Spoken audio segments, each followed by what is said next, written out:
Me ke kawo rashin haihuwa infertility?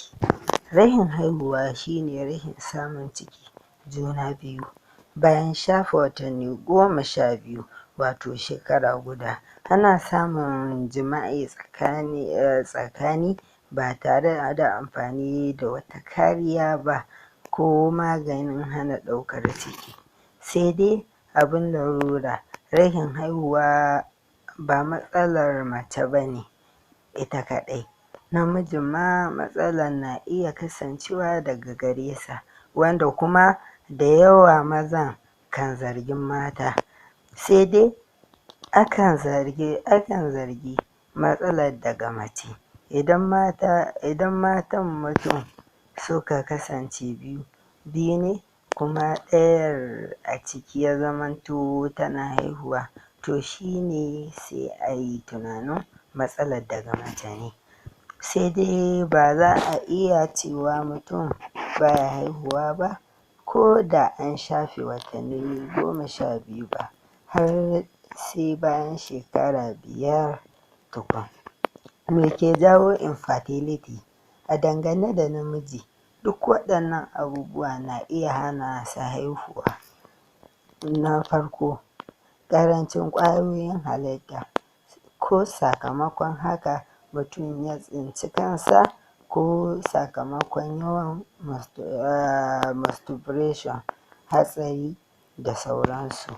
Na biyu, rashin ƙwarin ƙwayayen halitta. Na uku, cuta mai karya garkuwar jiki ko ciwon amsa. Na huɗu, ciwon sanyi wato fitar farin ruwa daga gaba, musamman masu saduwa da mata barkatai. Na biyar, idan wurin mutum suka zamanto ƙananu ko ɗaya ya fi ɗaya, musamman in suna ciwo. Na shida, ko wata matsala da ta shafi mazantaka wacce ta zamanto ta gado ce, kamar ƙanƙantar azzakari ya zamanto ba sanyi. Na bakwai, cututtuka irin su ciwon suga a mata kuma.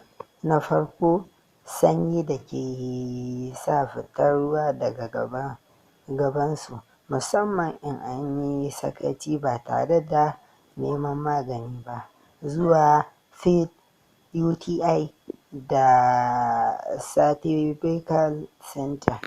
Number 2, kumburi a wani sashi na cikin mahaifa wato polyp.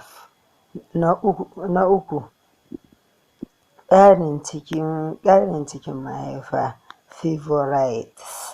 Mace na iya kaucewa wannan ta hanyar yin aure da wuri.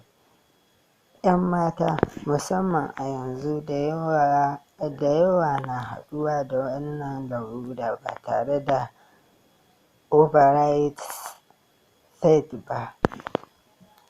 Na huɗu, fara sha ko yin allurar magunguna na ɗaukar ciki kafin haihuwar farko ko kafin fara samun ciki.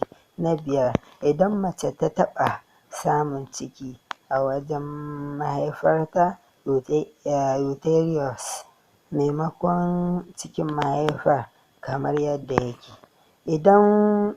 Na shida, idan mahaifar mace ta samu matsala, ƙila ko sakamakon operation da aka taɓa mata a baya. Na bakwai, cututtuka masu wuyar sha'ani kamar asthma ko ciwon suga ga mace. Na takwas, haihuwarta da wata na ƙasa wacce ba za ta iya bari ta samu ciki ba, birth defects. Waɗannan su ne muhimman abubuwa da ka iya hana shigar ciki. Sai dai kamar yadda na ce, ba za a ce gaba ɗaya mace ko namiji baya haihuwa ba, sai dai an sami kamar shekara 5, to sannan ne lallai za a fara tunanin haka, sannan a tashi tsaye wajen neman mafita idan matsalar wacce za a iya magancewa ce. Alamomin da ke nuna mace na iya fuskantar wannan matsala ta rashin haihuwa sun ƙunshi: na farko, rashin ganin jinin al'ada akai-akai kowane wata sama da kwana 28. Na biyu, jin zafi tare da ganin jinin al'ada na fita mai yawa (heavy bleeding). Na uku, rashin al'ada ɗin ma baki ɗaya. Na huɗu, jin zafi yayin saduwa koyaushe. Na biyar, canzawar sha'awa ta ji ba ma ta so a kusance ta wani lokacin, da dai sauransu. Don haka wannan matsala ce da sai a dangana ga ƙwararrun likitocin mata, ɗaukar ciki da reno wato obstetrics and gynecologists. A cikinsu ne ba kowane irin likita ne ke handling wannan kes ɗin ba. Har kullum muna so mu wayar muku kai shi ne na sa gaba domin zaman lafiya. Ba na da magani amma nakan ba da shawara mafi muhimmanci. Allah ya ƙara ba mu lafiya da zama lafiya. Amin.